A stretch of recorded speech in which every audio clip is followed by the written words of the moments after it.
नमस्कार मैत्रिणींनो, मी अश्विनी तुमच्या माझ्या अर्थात आपल्या सगळ्यांच्या लाडक्या मराठवाडा किचन या यूट्यूब चॅनलमध्ये तुमचं मनापासून स्वागत आहे। भजी आपण फार प्रकारची बनवत असतो, पण आज मराठवाडा किचनमध्ये एक वेगळीच आणि चटपटीत पौष्टिक अशी आपण कढीपत्त्याची भजी बनवत आहोत। तुमच्याकडे कधी कढीपत्त्याची भजी बनवतात का हे मात्र आपल्या मराठवाडा किचनला कमेंट करून सांगायला विसरू नका। ही भजी खायला अतिशय मस्त, कुरकुरीत आणि खमंग लागते। बनवण्यासाठी अतिशय कमी वेळ लागतो, अगदी 2 ते 3 साहित्यात ही भजी बनती। तेलकट अजिबात बनत नाही आणि कुरकुरीत बनण्यासाठी कोणता सिक्रेट पदार्थ आपण यामध्ये टाकलेला आहे ते मात्र पाहायला विसरू नका। तुम्ही जर नवीन असाल, रेसिपीला सुरुवात करण्यापूर्वी आपल्या चॅनलला सबस्क्राइब करा, म्हणजे तुमच्यापर्यंत आपल्या मराठवाडा किचनमधल्या रेसिपीज पोहोचतील। चला मग आता वेळ आपण कशाला घालवतोय, लगेच आपण रेसिपीला सुरुवात करूया। सगळ्यात अगोदर कढीपत्त्याची भजी बनवण्यासाठी इथं आपल्याला या पद्धतीनं कढीपत्ता व्यवस्थित 1-2 पाण्यानं स्वच्छ धुवून घ्यायचा आहे। याची छोटी पानं न काढून घेता अख्खे जे म्हणजे कट केलेले आपण याचे भाग आहेत ते आपण कढीपत्त्याचे वापरणार आहोत। इथं आपल्याला एक आता वाटण बनवून घ्यायचं आहे। त्यासाठी इथं मी अद्रक, लसण, हिरवी मिरची, कोथिंबीर, जिरा, ओवा घेतलेला आहे। जिरे आणि ओवा प्रत्येकी 1 चमचा घेतलेला आहे। छोटा मिक्सरचा जार घेतलेला आहे आणि त्यामध्ये हे सगळं साहित्य आपल्याला टाकून घ्यायचं आहे। यामध्ये अजिबात पाण्याचा वापर करायचा नाही। पाणी न घालता जाडसर अशी याची भरड बनवून घ्यायची। ही भरड या भजीमध्ये टाकल्यामुळे भजी अगदी खमंग लागते। तुम्ही इतर भज्या म्हणजे पीठ जे मळत असता त्यामध्ये सुद्धा हे मिश्रण टाकू शकताय। आता इथे मी एक डिश घेतलेली आहे। डिश ही थोडीशी घेत असताना पसरट घ्यायची, त्यामुळे आपल्याला कढीपत्त्याच्या पानाला व्यवस्थित पिठाचं वरतून कोटिंग करून घेता येतं। 1 कप बेसन पीठ घेतलेलं आहे। अर्धी वाटी इथं आपण तांदळाची पिठी घेतलेली आहे आणि त्यामध्ये जी आपण जाडसर अशी हिरवी वाटण बनवून घेतलं होतं ते टाकून घेतलं। 1 कप बेसनासाठी अर्धा कप तांदळाची पिठी वापरा। चवीनुसार मीठ टाकून घेतलं। पाव चमचा इथं हळद टाकून घेतलेली आहे।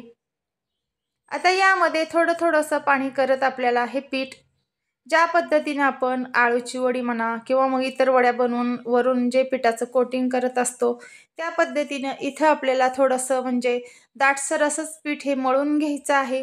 कुठलीही मळणीची पीठं मळत असताना त्यामध्ये एकदम पाणी न घालता थोडंसं पाणी करत पीठ पूर्ण मळून घ्यायचं।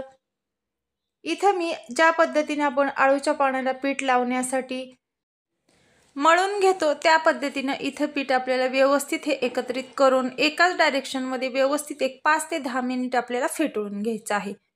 त्यामुळे काय होतं, वडी तर कुरकुरीत बनतेच, पण पीठ सुद्धा अगदी हलकं बनतं।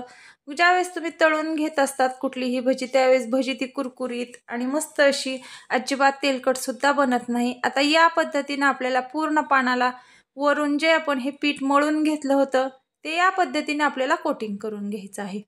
जास्तही दाटसर याला पीठ लावू नका, त्यामुळे भजी म्हणजे वेगळी लागेल।